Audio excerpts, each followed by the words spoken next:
บ่แก้วนำทาสนสาวป่าซามีสุขทั้งปวงเขตแคว้นแดนใดหาใส่เทียบทันน้ำของน้ำคานประสานกอดใจเมืองหลวงสยามบุรีที่นี้ยังฟังในสวง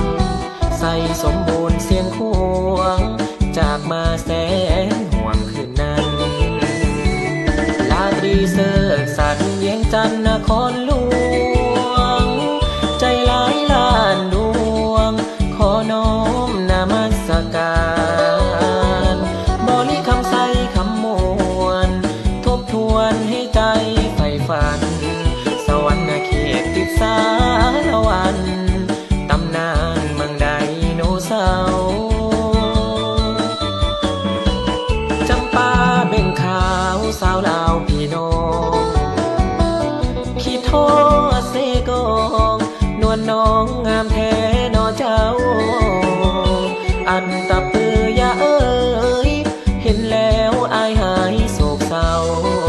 วอนพระองค์แสนเมืองเก่าให้คู่เมืองลาวไปกาลนาน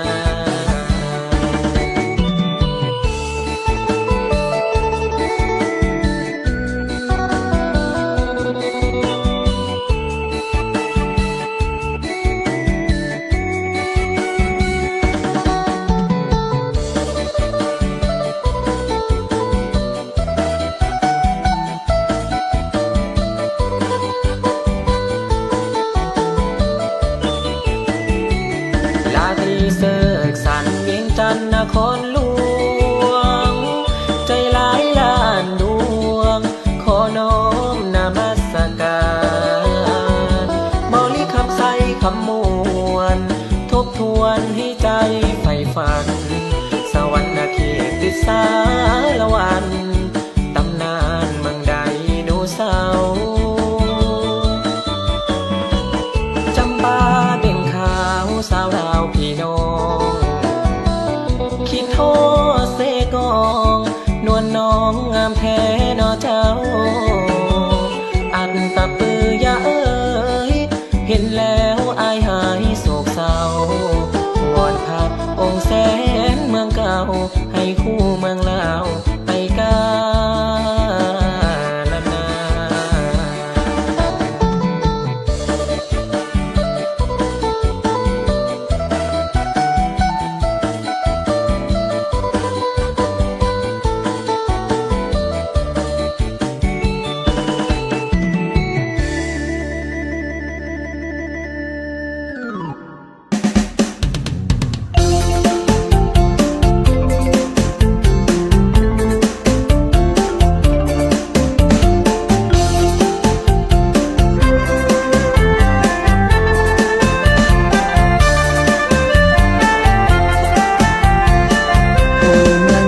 นพระบา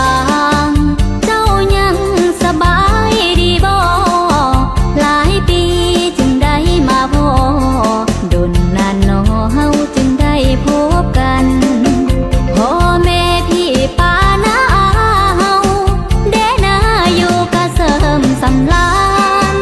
ปู่เนื้อย่าเนื้อมิ่งมัน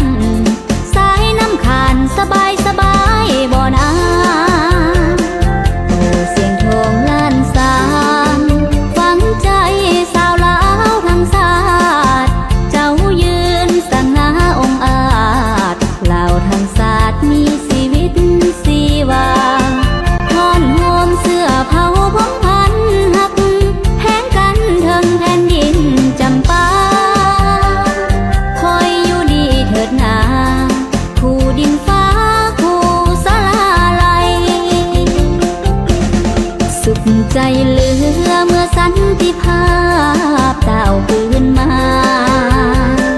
สู่พื้นผาสุดทางแผ่นดินแม้เกิดเฮาผ่องใสบัดนี้แล้วเสียงทองเฮาจะหงวิไลจงอยู่ดีมีใสสบายดีเด้อหลวงพระบาง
ใจเหลือเมื่อสันติภา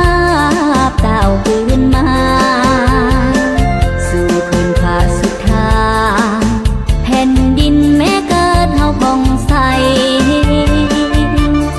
บัดนี้แล้วเสียงของเฮาจะหงวิไลจงอยู่ดีมีใสสบายดีเด้อหลวงพระบางหลวงพระบางมั่นคงเจ้าจงเข้มแข็งแห่งกาเหนือแสงดวงสุริยาปวงประสาจะเป็นสุขสมหวังแห่งกายแห่งใจวาจาลังไหลมาอย่าละลายไกลห่างประเทศลาวลานสร้างจงใส่แจ้งหุ่งเฮืองก้าวเดิน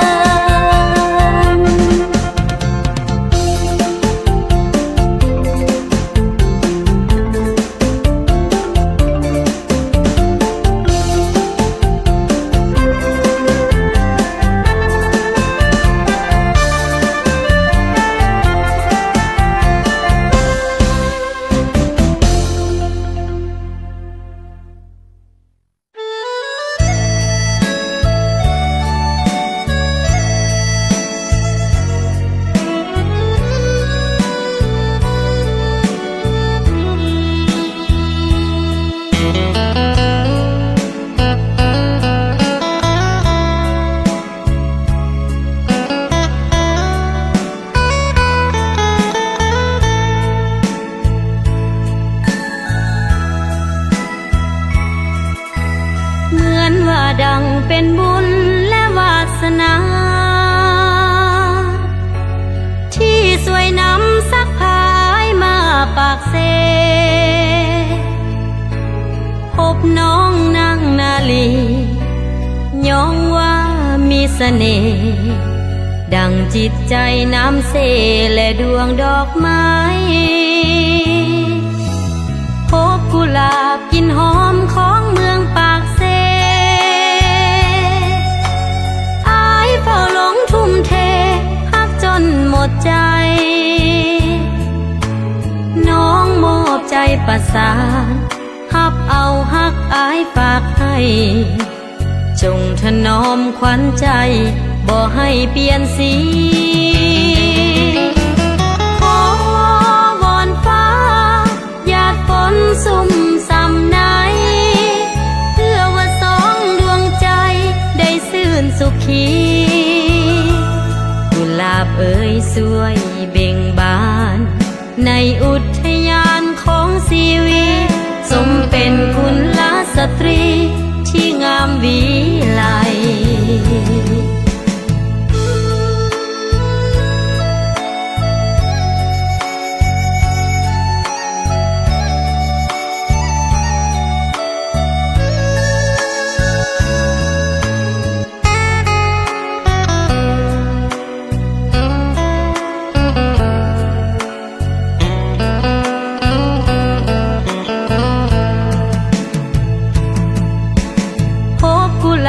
กลิ่นหอมของเมืองปากเซ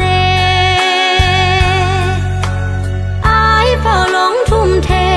ฮักจนหมดใจน้องมอบใจประสานฮับเอาฮักอายฝากให้จงถนอมขวัญใจบ่ให้เปลี่ยนสีขอวอนฟ้าหยาดฝนสุ่มส่ำไหนเพื่อว่าสองดวงใจได้ซื่นสุขีกุหลาบเอ่ยสวยเบ่งบานในอุทยานของชีวิตสมเป็นกุลสตรีที่งามวิ